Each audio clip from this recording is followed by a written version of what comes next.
நம்முடைய பிதாவாகிய தேவனாலும் கர்த்தராகிய இயேசு கிறிஸ்துவினாலும் உங்களுக்கு கிருபையும் இரக்கமும் சமாதானமும் உண்டாவதாக. அதிகால வேளையிலே வேத வசனத்தை நாம் தியானித்து ஜெபிப்போம். 29ஆம் சங்கீதம் 11ஆம் வசனத்திலே கர்த்தர் தமது ஜனத்திற்கு பெலன் கொடுப்பார், கர்த்தர் தமது ஜனத்திற்கு சமாதானம் அருளி அவர்களை ஆசீர்வதிப்பார். ஹல்லேலூயா. கர்த்தர் தமது ஜனத்திற்கு பெலன் கொடுப்பார். இந்த காலவேளையிலே 3 பகுதியாக நாம் தியானிக்க போகிறோம். முதலாவது, தமது ஜனத்திற்கு பெலன் கொடுப்பார். இரண்டாவது, தமது ஜனத்திற்கு சமாதானம் அருளி. மூணாவது, தமது ஜனத்திற்கு ஆசீர்வதிப்பார். 3 பகுதியாக நம்ம தியானிக்க போகிறோம். 1 சாமுவேல் 12ஆம் அதிகாரம் 22ஆம் வசனத்திலே கர்த்தர் உங்களை தமக்கு ஜனமாக்கிக் கொள்ள பிரியமானபடியால் கர்த்தர் தம்முடைய மகத்துவமான நாமத்து நிமித்தம் தமது ஜனங்களை கைவிட மாட்டார். முதலாவது, கர்த்தர் உங்களை தமக்கு ஜனமாக்கிக் கொள்ள பிரியமானபடியால் கர்த்தர் தம்முடைய மகத்துவமான நாமத்து நிமித்தம் தமது ஜனங்களை கைவிட மாட்டார். முதலாவது, நமக்கு எப்படி பெலன் கொடுப்பார் என்பதை நாம் தியானிக்க போகிறோம். தமது ஜனத்திற்கு பெலன் கொடுப்பார். மத்தேயு சுவிசேஷம் 1ஆம் அதிகாரம் 21ஆம் வசனத்திலே அவள் ஒரு குமாரனை பெறுவாள், அவருக்கு இயேசு என்று பெயரிடுவாயாக, ஏனெனில் அவர் தமது ஜனங்களின் பாவங்களை நீக்கி அவர்களை ரட்சிப்பார். நமக்கு எப்படி பெலன் கிடைக்கி? நம்ம எல்லாரும் முதல்ல ரட்சிக்கப்பட்டிருக்கிறோம். இயேசு கிறிஸ்து ரத்தம் சகல பாவங்களையும் நீக்கி நம்மை சுத்திகரிக்கும். மீட்கப்பட்ட ஜனமா இருக்கணும். கர்த்தர் தமது ஜனத்திற்கு பெலன் கொடுப்பார் அப்படின்னா, ஒரு மனுஷன் பாவத்துல வாழ்ந்துட்டு இருக்கான் அப்படின்னா அடிமையில இருக்கான்னு அர்த்தம். அதே நேரத்தில் கர்த்தர் யாரை மீட்டெடுக்கிறாரோ முதலாவது பரிசுத்தப்படுத்துகிறார், நீதிமான மாற்றுகிறார், அவருடைய பிள்ளையாக நம்மளை மாற்றுகிறார், வெளிச்சத்தின் பிள்ளையாக நம்மளை மாற்றுகிறார். இயேசு அப்படின்னு சொல்லும் போது அதனுடைய பொருள் என்ன? அவர் தமது ஜனங்களின் பாவங்களை நீக்கி அவர்களை ரட்சிப்பார். ஒரு நாளைக்கு நம்ம எத்தனை நேரம் இயேசு அப்படின்னு சொல்லி கூப்பிடுறோம்? சில குடும்பத்தில் ஏசப்பா அப்படிம்பாங்க, சில குடும்பத்தில் இயேசு கிறிஸ்து அப்படிம்பாங்க. அவருடைய முழு பேர் என்னன்னா கர்த்தராகிய இயேசு கிறிஸ்து. அவருடைய நாமத்தை உயர்த்தும் போது நம்ம வாழ்க்கையில முதல்ல நமக்கு என்ன கிடைக்கும் அப்படின்னா விடுதலை கிடைக்கும், ரட்சிப்பு கிடைக்கும், மீட்பு உண்டாகிறது. இயேசு அப்படின்னு நம்ம சொல்லும் போது அவர் தமது ஜனங்களின் பாவங்களை நீக்கி அவர்களை ரட்சிப்பார். முதல்ல நம்மளை மீட்டு எடுக்கிறார். மீட்டு எடுக்கும் போதுதான் நமக்கு பலன். இன்னைக்கு நிறைய குடும்பத்துல என்ன யோசிக்கிறான் அப்படின்னா, மறுபடியும் மறுபடியும் மறுபடியும் மறுபடியும் இந்த உலகத்துல பாவத்துக்குள்ள போய் சிக்கி கொள்ளும் போது பலன்லாம் இல்லாம போயிருது. லூக்கா சுவிசேஷம் 1ஆம் அதிகாரம் 74, 75 ஆகிய வசனங்கள். தமது ஜனத்தை சந்தித்து மீட்டு கொண்டு நம்முடைய சத்துருக்களின் நின்றும் நம்மை பகைக்கிற யாவருடைய கைகளில் நின்றும் நம்மை ரட்சிக்கும்படிக்கு தம்முடைய தாசனாகிய தாவீதின் வம்சத்திலே நமக்கு இரட்சணிய கொம்பை ஏற்படுத்தினார். தமது ஜனத்தை சந்தித்து மீட்டு கொண்டு நமக்கு எப்படி பெலன் கிடைக்கி அப்படின்னா, தமது ஜனத்தை சந்தித்து மீட்டு கொண்டு நம்மளை சந்திக்கிறாரு, நம்மளை மீட்டு கொள்கிறார். நம்முடைய சத்துருக்களின் நின்றும் நம்மை பகைக்கிற யாவருடைய கைகளில் நின்றும் நம்மை ரட்சிக்கும்படிக்கு தம்முடைய தாசனாகிய தாவீதின் வம்சத்திலே நமக்கு இரட்சணிய கொம்பை ஏற்படுத்தினார். ஹல்லேலூயா. யோவான் சுவிசேஷம் 15ஆம் அதிகாரம் 16ஆம் வசனத்துல அழகா எழுதப்பட்டிருக்கு, நீங்கள் என்னை தெரிந்து கொள்ளவில்லை, நான் உங்களை தெரிந்து கொண்டேன். இன்னைக்கு செய்தி என்ன அப்படின்னா, முதலாவது பெலன், இரண்டாவது சமாதானம், மூணாவது ஆசீர்வாதம். இந்த 3மே நமக்கு வேணும். நான் மறுபடியும் சொல்றேன், கர்த்தர் தமது ஜனத்திற்கு பலன் கொடுப்பார். கர்த்தர் தமது ஜனத்திற்கு சமாதானம் அருளி அவர்களை ஆசீர்வதிப்பார். இந்த மூணுமே நமக்கு வேணும். இதெல்லாம் எப்பனே கிடைக்கி அப்படின்னா, இயேசு கிறிஸ்துவை சொந்த இரட்சகரா ஏற்றுக்கொள்ளும் போது முதல்ல நம்முடைய பாவத்தை மன்னிக்கிறார், அக்கிரமத்தை மன்னிக்கிறார், மீறுதலை மன்னிக்கிறார், தலைமுறை சாபத்தை நீக்கிறார், பலவீனம், நோய் எல்லாவற்றையும் தாமே சிலுவையில சுமந்தார் என்று எழுதப்பட்டிருக்கு. நம்முடைய தரித்திரத்தை சிலுவையில சுமந்தார். நமக்காக அவர் அடிக்கப்பட்டார், நொறுக்கப்பட்டார், நமக்காக பாடுபட்டார். நம்முடைய பாவத்தை சுமந்து தீர்க்கிற தேவ ஆட்டுக்குட்டியா வெளிப்பட்டார்.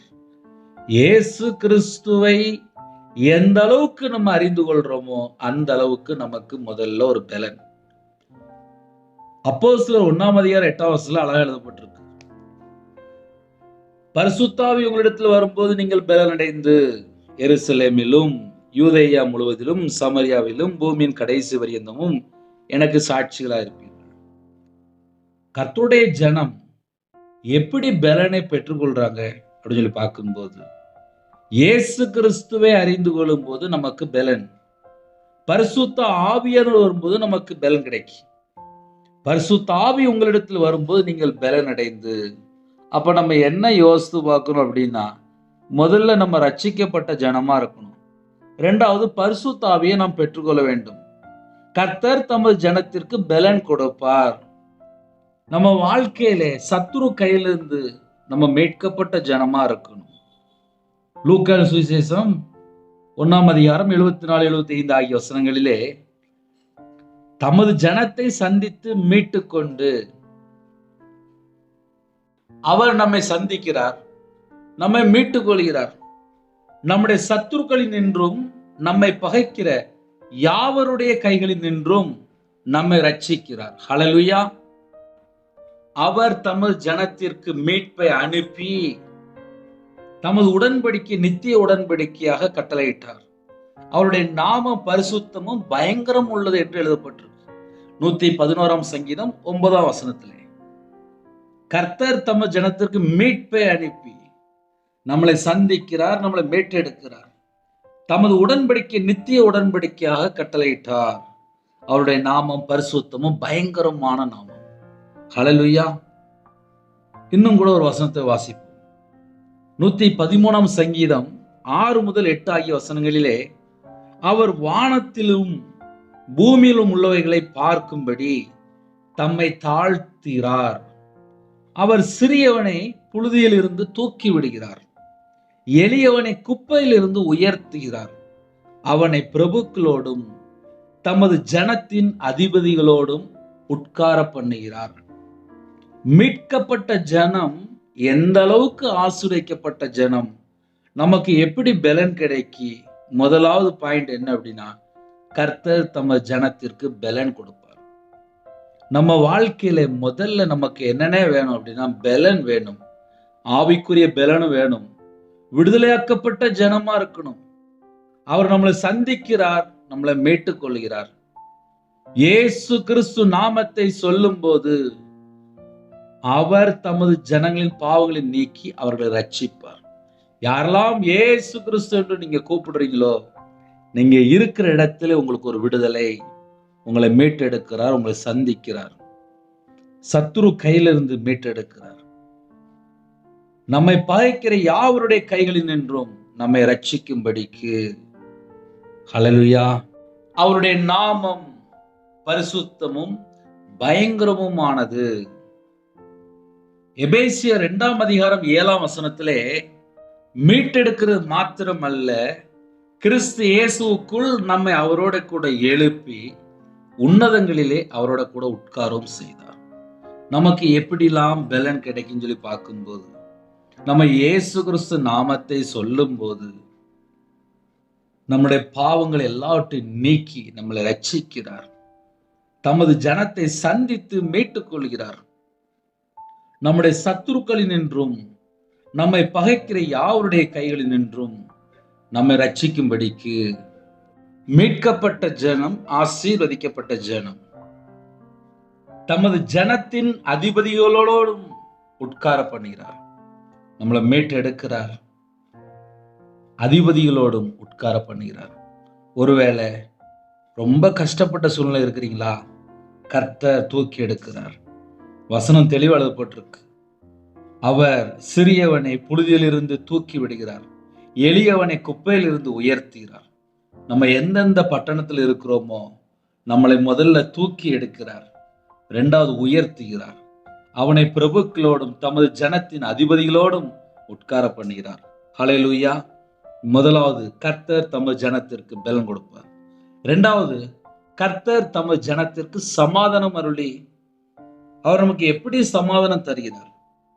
ஏசாயா 30:26 கர்த்தர் தமது ஜனத்தின் முறிவை கட்டி அதன் அடிக்காயத்தை குணமாக்கும் நாளிலே சந்திரனுடைய வெளிச்சம் சூரியனுடைய வெளிச்சத்தை போலவும் சூரியனுடைய வெளிச்சம் 7 தணையாய் 7 பகலின் வெளிச்சத்தை போலவும் இருக்கும்.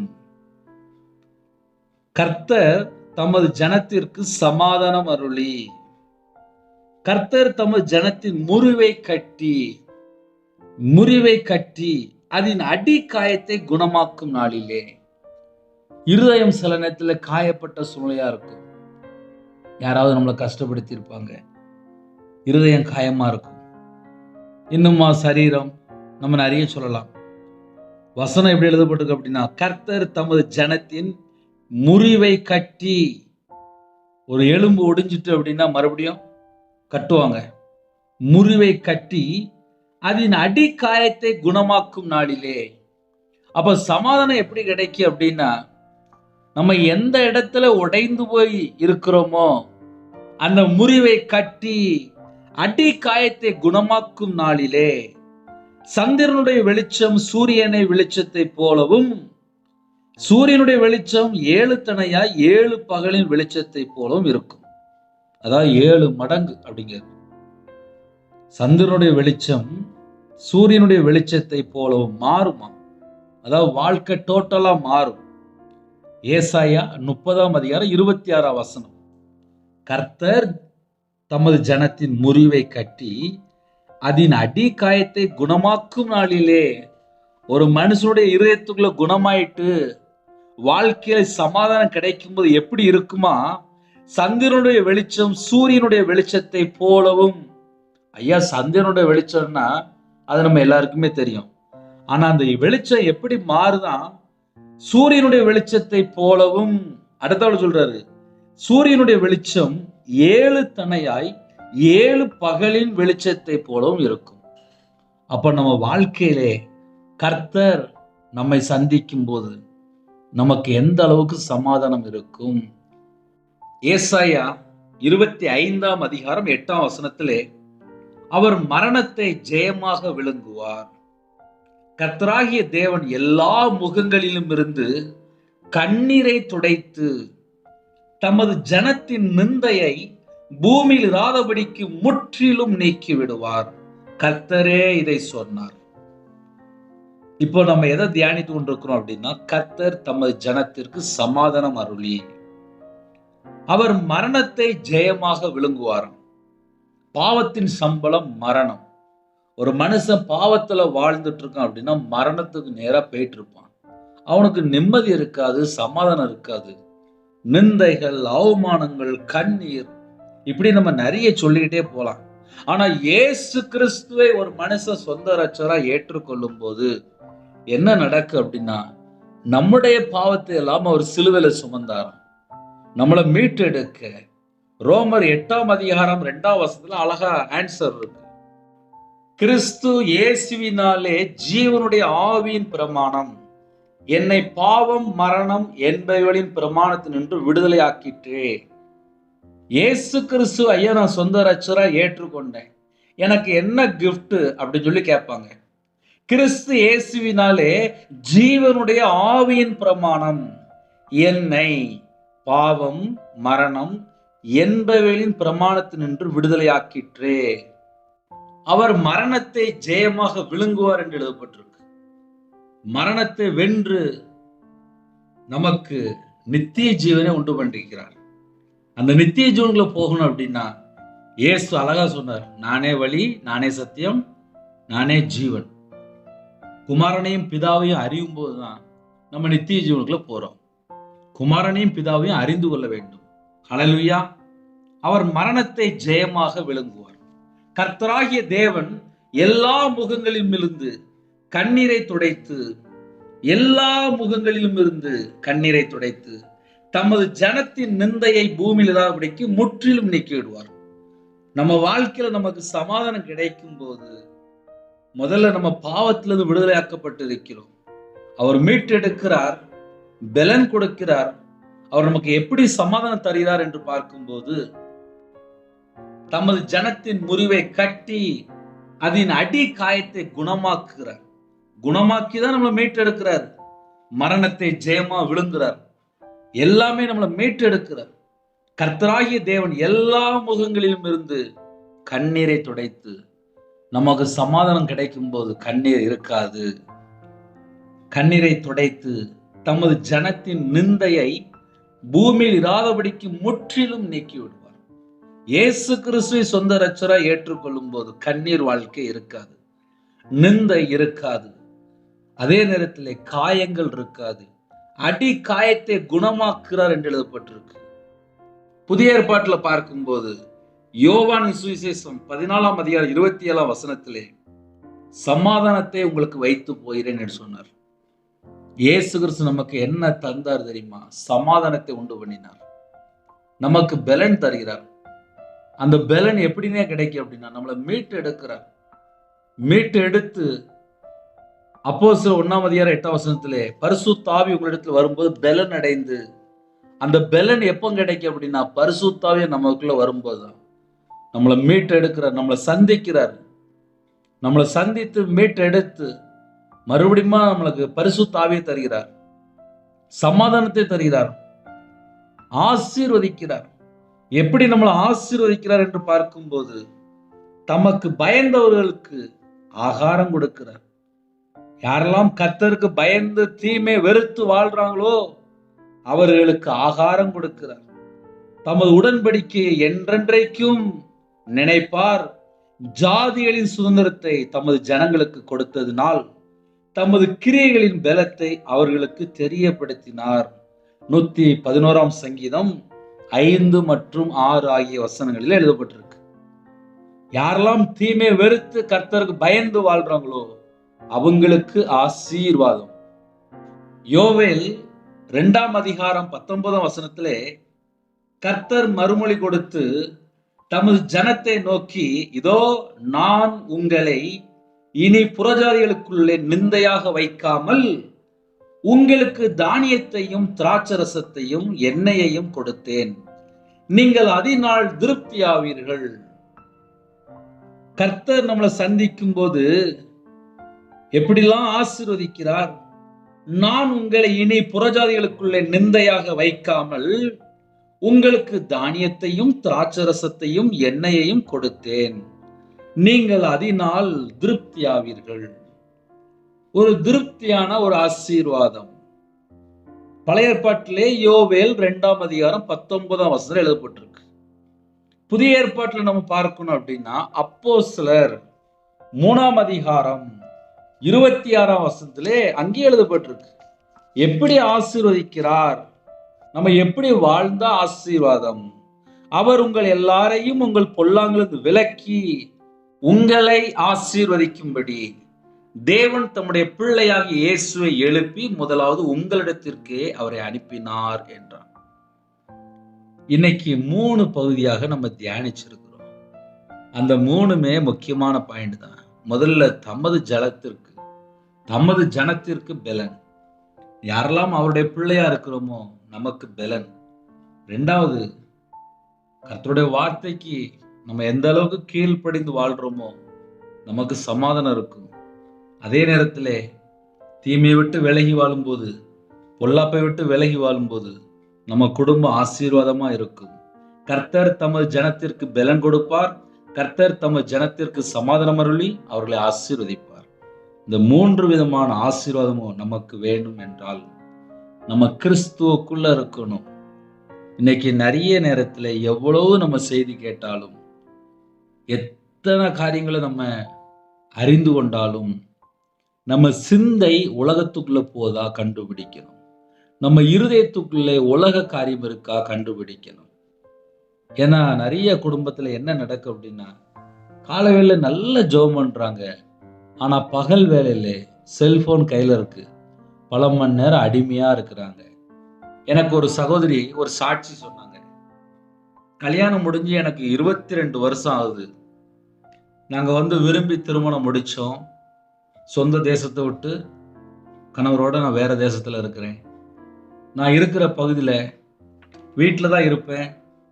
கணவர் ரட்சிக்கப்படாத ஒரு நபரு. நான் வாலிப வயசுல ரட்சிக்கப்பட்டேன். ஞானஸ்தானம் எடுத்தேன். கர்த்தரை அறிந்து கொண்டேன். கர்த்தருக்காக வாழ்ந்து கொண்டிருந்தேன். அதே நேரத்துல விரும்பி திருமணம் முடிச்சேன். 22 வருஷமும் திருமணம் முடிச்சதுக்கு அப்புறம் நான் கையில பைபிள் எடுத்து வாசிக்கல, ஆலயத்துக்கும் போகல, நான் தேவனை தேடல. ஒரு நாளைக்கு செல்போன் குறைஞ்சது பகல்ல மட்டும் ஒரு 6 மணி நேரமா மினிமம் நான் பார்ப்பேன். ஏன்னா பகல்ல பிள்ளைகள் படிக்க போயிடுவாங்க, கணவர் வேலைக்கு போயிடுவாரு, நான் வீட்டில் இருப்பேன். குறைஞ்சது ஒரு 6 மணி நேரமாக பார்ப்பேன் அப்படின்னாங்க. ஒரு நாள் கர்த்தருடைய கிருபையினாலே தேவனர்லி அப்போ மினிஸ்டர் மூலியமாக செய்தி கேட்டிருக்காங்க. அதுக்கப்புறம் தொடர்ந்து ஒரு சில நாட்கள் கேட்டிருக்காங்க. மறுபடியும் தினம்தோறும் செய்தி கேட்கும்போது கர்த்தருடைய ஆவியானவர் அவங்களோட பேசியிருக்காரு. அதுக்கப்புறம் அவங்க என்ன பண்ணுனாங்க அப்படின்னா, அந்த 6 மணி நேரம் பகல்ல செல்போன் பார்க்கறத விட்டுட்டு அந்த 6 மணி நேரமும் தேவனை தேட ஆரம்பிச்சாங்களாம். எப்படி வாலிப வயசுல தேவனை எப்படி தேடினாங்களோ அதே போல 22 வருஷம் கழிச்சு தேவனை தேட ஆரம்பிச்சாங்களாம். அவங்க கையில ஒரு பைபிள் இருந்துச்சா. கணவர் வேலைக்கு போனதுக்கப்புறம், பிள்ளைகள் வெளியில வேலைக்கு படிக்க போனதுக்கப்புறம், வீட்டில் ஃப்ரீயா இருக்கும்போது கையில பைபிள் எடுத்து வாசிக்க ஆரம்பிச்சாங்களாம். குறைஞ்சது ஒரு 3 மணி நேரம் நான் பைபிள் வாசிப்பேன். நேர் முழங்கால் நின்று நான் ஜெபம் பண்றேன் அப்படின்னாங்க. கர்த்தருடைய கிருபையினாலே இப்ப நான் செல்போன்ல அடிமையா இல்லை, நான் சந்தோஷமா இருக்கேன். எங்க அம்மா அப்பாவை நான் 22 வருஷம் ஆச்சு பார்த்து நான் மறுபடியும் பார்க்கணும்னு சொல்லி ஆசைப்படுறேன் அப்படின்னாங்க. இதை ஏன் உங்கள்கிட்ட பகிர்ந்து கொள்றேன் அப்படின்னா, 22 வருஷம் கழிச்சு ஆன்லைன் மூலியமா ஒரு செய்தி கேட்டு எங்க அம்மா அப்பா விட்டு நான் தள்ளி போய் 22 வருஷம் ஆச்சு. 22 வருஷம் நான் கர்த்தரை தேடல. 22 வருஷம் கழிச்சு நான் கர்த்தரை தேடுறேன். அதுவும் ஒரு நாளைக்கு நான் கிட்டத்தட்ட 6 மணி நேரம் கிட்ட நான் தேடுறேன். இப்ப என் இருதயம் ஃபுல்லா நல்லா ஃப்ரீ ஆயிட்டு முழு இருதயத்தோடு நான் தேவனை தேடுறேன். இப்ப நான் வீட்டுல டிவியோ படமோ எல்லாத்தையும் நான் குறைச்சிட்டேன். ஆவிக்குரிய வாழ்க்கையில இப்ப நான் வளர ஆரம்பிச்சிருக்கேன் அப்படின்னாங்க. இதை ஏன் காலையில மட்டும் ஷேர் பண்றேன் அப்படின்னா, கர்த்தரை சந்திக்கும் போது, கர்த்தர் உங்க கூட பேசும்போது, இந்த சத்தத்துக்கு யாரெல்லாம் செவி கொடுத்தீங்களோ உங்க குடும்பம் ஆசீர்வாதமா இருக்கணும். தமது ஜனத்தை சந்தித்து மீட்டு கொண்டு என்று எழுதப்பட்டிருக்கு. நம்முடைய சத்துருக்களில் நின்றும் நம்மை பகைக்கிற யாவருடைய கைகளில் நின்றும் நம்மை ரட்சிக்கும்படிக்கு நம்ம எந்த சூழ்நிலையிலே காலவெளியில இணைந்திருக்கோம் எனக்கு தெரியாது. ஆனா பரலோகத்துல தேவனுக்கு தெரியும். தமது ஜனத்திற்கு பலன் கொடுப்பார் அப்படின்னா எப்படி கொடுப்பார்? நம்ம நார்மலா யோசித்து பார்ப்போமே. ஒரு வசனத்தை வச்சு நம்ம ஒரு 10-15 வசனம் தியானிச்சிருக்கோம். இந்த 15 வசனம் நம்ம தியானிக்கும் போது இயேசு கிறிஸ்து நம்ம கூப்பிடும் போது, அப்பா அப்படின்னு சொல்லி கூப்பிடும் போது, ஏசப்பா அப்படின்னு சொல்லி நம்ம கூப்பிடும் போது நமக்கு என்ன நடக்கு அப்படின்னா, தமது ஜனங்களின் பாவங்களை நீக்கி அவர்களை ரட்சிப்பார். நம்ம பாவம் மன்னிக்கும் போதுதான் நமக்கு ஒரு பலன் கிடைக்கி. இரண்டாவது, உலகத்துக்குள்ள போய் நம்ம எங்க போய் பார்த்தாலும் சமாதானம் கிடைக்காது. என்னுடைய சமாதானத்தையே உங்களுக்கு கொடுக்கிறேன், உலகம் கொடுக்கிற சமாதானம் கிடையாது அப்படின்றாரு. அதனால பாவத்துக்குள்ள வாழ்றவங்க அது சந்தோஷம் நினைச்சிட்டு இருக்கிறாங்க. ஆனா அது உண்மையான சந்தோஷம் கிடையாது. இயேசு கிறிஸ்துவை நாம் சொந்த ரட்சரா ஏற்றுக்கொண்டு அவர் என் பாவத்தெல்லாம் மன்னிக்கும் போதுதான் எனக்கு ஒரு பலன் கிடைக்கும். அது மாத்திரமல்ல, என் பாவத்தை மட்டும் ஒரு கழுவி சுத்திகரிக்கல, பரிசுத்த ஆவியை தருகிறார். உலகத்தில் உள்ள சமாதானம் கிடையாது. கிறிஸ்துவுக்குள்ள இருக்கும்போது நமக்கு வேதம் தெளிவு எழுதப்பட்டிருக்கு. சிலுவையில சிந்தின ரத்தத்தினால சமாதானத்தை உண்டாக்கி. அப்ப சமாதானம் எப்படிதான் கிடைக்கும் அப்படின்னா, அவர் சிலுவையில சிந்தின ரத்தத்தினாலே சமாதானத்தை உண்டாக்கி என்று எழுதப்பட்டிருக்கு. அங்க நமக்கு சமாதானத்தை உண்டாக்கினார். அதனால தம்முடைய ஜீவனை தந்து நமக்கு சமாதானத்தை உண்டாக்கினார். அவர்களை ஆசீர்வதிப்பார். எப்படி வாழ்ந்தா ஆசீர்வதிப்பார். பொல்லாங்கிலிருந்து விலக்கி உங்களை ஆசீர்வதிக்கும்படிக்கு தேவன் தம்முடைய பிள்ளையாகிய இயேசுவை உயிரோடு எழுப்பி முதலாவது உங்களிடத்திற்கே அவரை அனுப்பினார். அப்போஸ்தலர் 3:26 மறக்கவே செய்யாதீங்க. எந்த ஊருக்கு போனாலும் அப்போஸ்தலர் 3:26 மறக்காதீங்க. பொல்லாங்கிலிருந்து விலகினா மட்டும்தான் ஆசீர்வாதம். 24 மணி நேரம் வாழ்க்கையிலே ஐயா நான் பொல்லாத காரியத்துல ஈடுபடுறேன் அப்படின்னா அங்க ஆசீர்வாத தடை உள்ள வருது. ஒரு மனுஷனோட வாழ்க்கையில பாவம் உள்ள வரும்போது பலன் இருக்காது. பாவம் உள்ள வரும்போது சமாதானம் இருக்காது. நான் நல்லா அழகா விவரமா பேசிட்டு இருக்கேன். நான் ரட்சிக்கப்பட்டதுக்கு அப்புறம் கையில பைபிள் எடுத்து வாசிச்சதுக்கு அப்புறம் பாவம்னா என்ன, அக்கர்மம்னா என்ன, சாபம்னா என்ன, ஏன் ஒரு மனுஷனோட வாழ்க்கையில கண்ணீர், நிந்தைகள், அவமானங்கள், ஏன் ஒரு மனுஷன் சிக்கி கொள்றான் அப்படின்னு சொல்லி வேதத்தை பல மணி நேரம் உட்கார்ந்து தியானிக்கும் போது கர்த்தரை விட்டு தள்ளி போய் பாவத்துக்குள்ள போனதுக்கு அப்புறம் எப்படிப்பா பலன் இருக்கும்? நம்ம நார்மலா யோசித்து பார்ப்போமே. கொஞ்ச நேரம் வசனத்தை தியானிச்சேன். அழகா கவனிச்சீங்க. நான் கர்த்தரை விட்டு தள்ளி போகும்போது எனக்கு பலன் இல்ல. நான் கர்த்தரை மறந்து இந்த உலகத்துக்குள்ள போனா எனக்கு சமாதானம் இருக்காது. நான் ஒரு பொல்லாத காரியத்துல போனா கர்த்தரை என்னை ஆசீர்வதிக்க மாட்டாரு. நான் தீமையை விட்டு விலகி கர்த்தருக்கு பயந்து வாழ்ந்தா மட்டும்தான் எனக்கு ஆகாரம் கொடுப்பார். வசனம் தெளிவா எழுதப்பட்டிருக்கு. 111 சங்கீதம் 5 எழுதப்பட்டிருக்கு. தமக்கு பயந்தவர்களுக்கு ஆகாரம் கொடுத்தார். கர்த்தருக்கு பயந்து வாழணும் அப்படின்னா தீமை வெறுப்பதே கர்த்தருக்கு பயப்படுகிற பயம். இன்னைக்கு தீமை வெறுக்காமல் தீமையோட வாழ்ந்துட்டு இருக்கிறாங்க. தீமை அப்படின்னால ஏகப்பட்ட லிஸ்ட் வந்துடும்.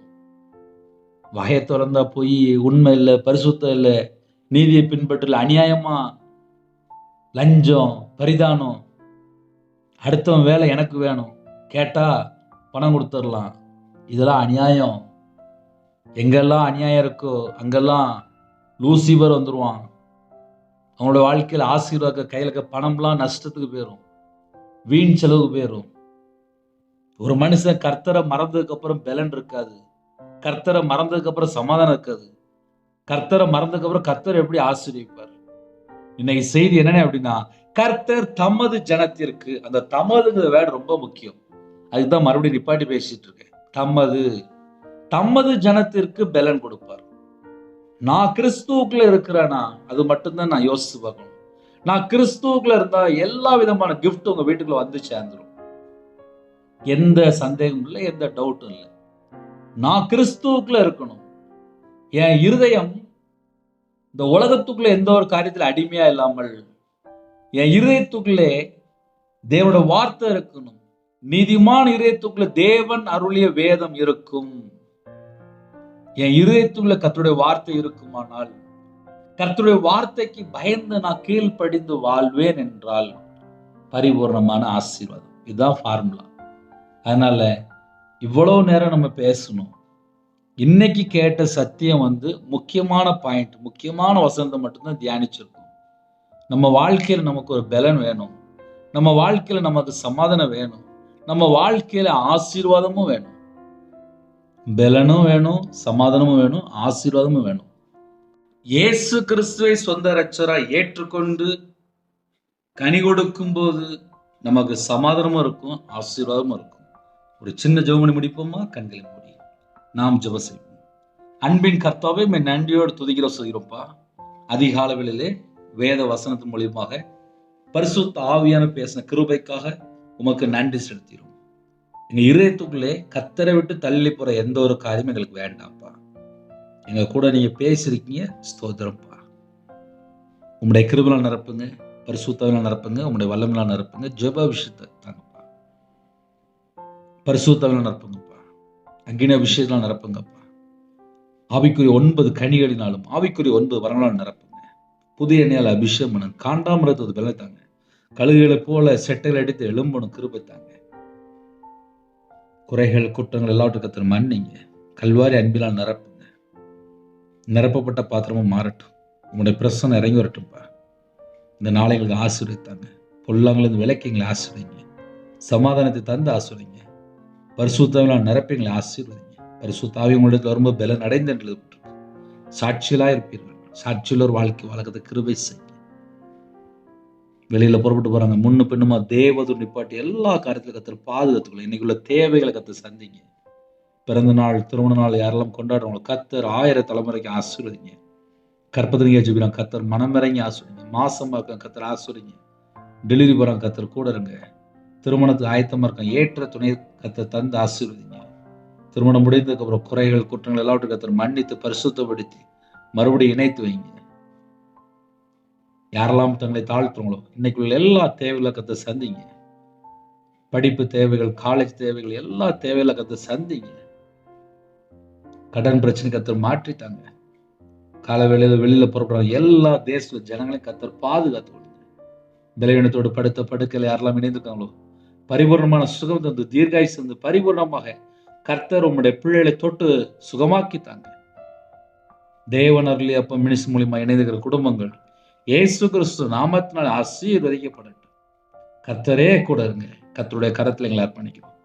உமக்கு பிரியமானபடி நாங்க வாழணும்ப்பா. உலகத்துக்கு ஒத்த வேஷம் நாங்க தரிக்க கூடாது. கர்த்தர் பொறுப்படுத்துங்க. அப்பிரயோஜனமான ஊழியக்காரப்பா. வானத்துக்கும் பூமிக்கும் சகல அதிகாரம் உள்ள கர்த்தராய் நாமத்துக்குள்ள எங்களை அர்ப்பணிக்கிறோம்.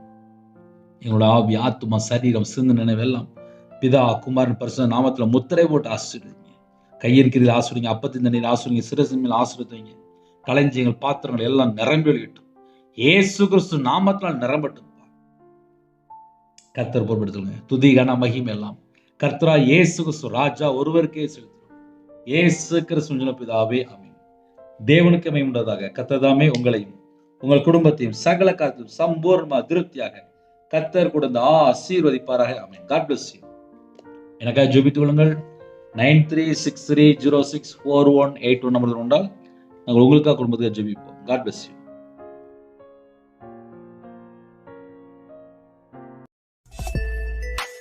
Thanks for watching. Please subscribe our channel. Click the like and share. Click the bell. God bless you.